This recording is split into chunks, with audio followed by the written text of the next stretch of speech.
Nire almen magikoak eta gaiztoak. Nik almen magikoak banitu nahi dudan animalia izatea gustatuko litzaidake. Almen horiekin gaiztoak hilko nituzke. Egun batean kalera atera nintzen, bakarrik nengoen. Gero ikusi nuen gizon bat niri segika zegoela. Oso beldurgarria zen, bibotea zuen, txano bat eta beltzez jantzita zioan.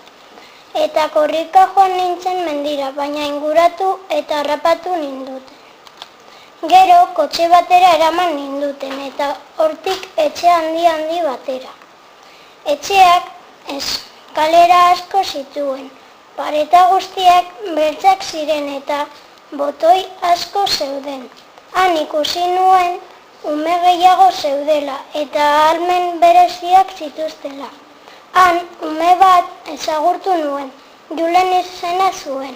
Oso guapoa zen, beti gorra bat zuen buruan eta oso ondo erabiltzen zituen bere ahalmenak.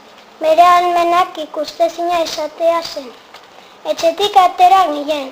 Gero plan bat egin genuen eta gaiztoak hil genituen eta gero beste umeak atera genituen eta denak elkarrekin bizitzen jarri ginen.